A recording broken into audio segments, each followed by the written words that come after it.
à tous et bienvenue pour une nouvelle vidéo.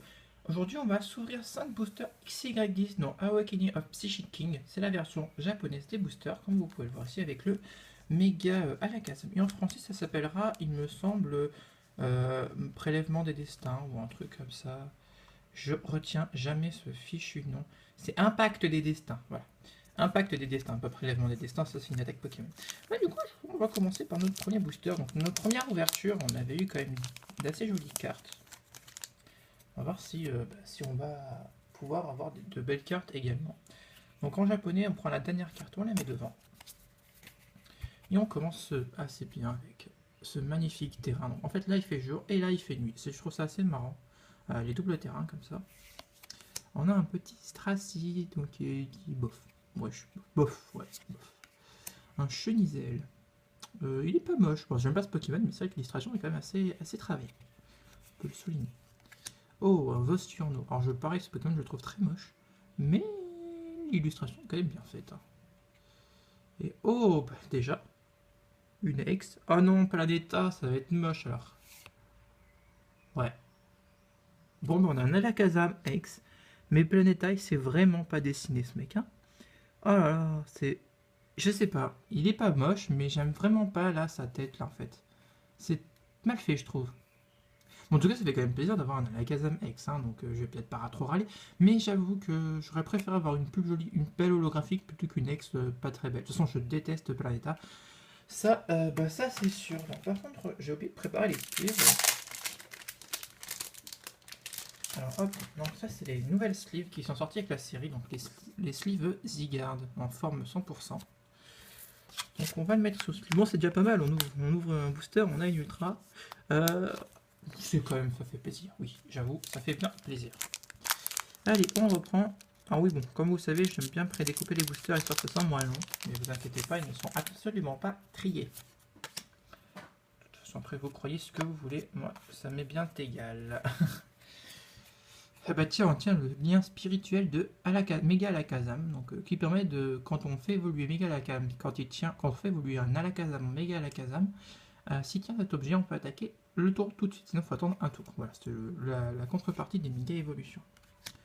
Oh, un petit Spoink. Ah, il est très mignon par contre. Bon, pareil, c'est un Pokémon que j'aime pas, qui est assez inutile de la 4ème génération, mais il est mignon. J'adore sa boule, sa perle qui est vraiment jolie. Oh, un Ronflex. Oh, je sais pas qui c'est comme Pokémon là, on dirait peut-être un Ectoplasma. Ah, bon, après, ces illustrations là sont vraiment sympas. Par contre, hop, va faire la macro s'il te plaît, là, mon petit téléphone. Allez. Non, bon, on n'aura pas mieux. On n'aura pas mieux. Alors, qu'est-ce qu'on a après? Oh, un Lianaja. Bon, très classique hein, comme truc. Ah, Majespeak. Donc, c'est la dernière, je crois. Ouais, c'est bien la dernière. Ça sera sûrement une rare en France. En tout cas, elle est super jolie. J'aime bien, j'adore Majespeak. De toute façon, un petit serpent fait d'herbe, c'est quand même sympa. Vraiment de jolies petites illustrations, mine de rien. Hop. Allez. Archéodong. Ouais, bof. L'illustration n'est pas mauvaise, mais après c'est vraiment un Pokémon que j'apprécie pas, mais je sais qu'elle est très jouée, enfin peut-être pas celle-là. Mais en tout cas, c'est un Pokémon aimé des joueurs de TCG. Le Vipelière. J'adore cette illustration de Kabuto qu'on avait vu dans ma précédente vidéo. Elle est vraiment belle. Pokémon fait un Rondoudou avec Lianaja et Spoink. D'accord. C'est bien, j'aime bien quand il mélange plusieurs Pokémon. Puis après, je sais pas où c'est le décor, on dirait peut-être une sorte de une vieille ruine ou des trucs comme ça, parce qu'on dirait de la pierre derrière. Et on a un Motisma qui sera sûrement une rare aussi en France. Je pense celle-là. Je pense. J'aime bien faire des petits pronostics et voir après si j'ai raison ou pas. Alors on prend la dernière, on la met devant. Un Amonistar. Ah ben je l'avais pas cette carte, il me l'a manqué. On l'a pas touché.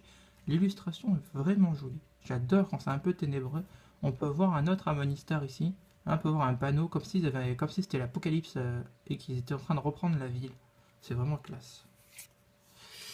Alors, Nucléos, Symbiose, Nucléos. Ah non, Nucléos, c'est peut-être. Ah, je sais plus son nom à lui. Oh, tiens. Si, c'est ça, Nucléos.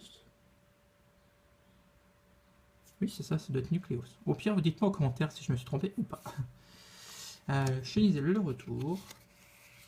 Le dresseur, le Nautile, parce que le fossile d'homme c'est pour Kabuto, ça c'est le Nautile. Et une holo. Ah ben, Goupelin en holographique. Bon, pareil, je suis pas très fan de ce Pokémon. Désolé, Miss Roussi, là. Mais bon, par contre, l'holographisme brille de mille feux. Waouh, j'ai plus des yeux. J'espère que vous, ça va. Mettez vos lunettes de soleil, au cas où. Mais, ouais, voilà. C'est joli. Mais voilà. Je suis pas emballé, en fait. Je suis vraiment pas emballé plus que ça. Par cette illustration. Pourtant, c'est Kagemalu qui l'a fait, et j'aime bien cet auteur, enfin cet illustrateur. Mais c'est vrai que quand on n'aime pas forcément le Pokémon, c'est dur de... C'est un peu dur. Bon bah du coup, dernier booster. Alors, est-ce qu'on va avoir une autre carte, une autre belle carte, ou pas du tout? Moi j'aimerais bien une petite holo, mais vraiment sympa, quoi. Papillord. Il est tout mignon. Mais ça fait bizarre, on a l'impression qu'il est vénère. C'est le Papillord, il s'est levé du pied gauche ce matin, en fait, voilà, il était pas content. Il a fait trop la fête hier soir, il a la tête dans son... Donc le retour de Spoink. Alors j'arrive pas à comprendre comment un Spoink il peut sauter aussi haut en fait, c'est pas possible. Mais toutes les illustrations ils le font sauter méga haut le truc. Mais est-ce que s'il arrête de sauter, il meurt? Et s'il saute très haut, bah pour le temps qu'il redescende, bah il est mort en fait. Parce que s'il saute à 15 ou 20 mètres de haut, ou même à 150 mètres là comme là, vous imaginez qu'il va lui falloir genre peut-être... 5 secondes pour descendre. Par 5 secondes, le cœur il a arrêté de battre quoi. Donc c'est complètement stupide ce Pokémon. Bref. Ambriex.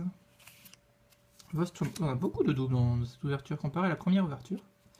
Et on finit avec un dresseur. Ouais, c'est peut-être un attrape Pokémon. Ça pourrait être marrant si c'est ça. Enfin, ça serait pas marrant. Non, c'est autre chose qu'un attrape Pokémon. C'est peut-être un briseur de rêve ou alors un contrôleur mental. Ou un truc comme ça. Ça fait penser à Hearthstone sur le coup. Donc ben voilà, notre pioche. Franchement, je suis content. C'est une bonne petite pioche. On a eu une holo, une ultra en 5 boosters, soit en 2,5 boosters pour la France. C'est correct. Bon, on a une carte de Placeta, donc j'aime pas trop cet illustrateur, mais c'est pas très grave. Et une carte de Goupelin qui est plutôt pas mal. Donc voilà, moi j'espère que cette vidéo vous aura plu. Si c'est le cas, n'hésitez pas à laisser un commentaire, mettez un pouce bleu. Partagez la vidéo bien sûr, abonnez-vous si c'est pas fait, et on se dit à une prochaine vidéo. Bisous, bye bye.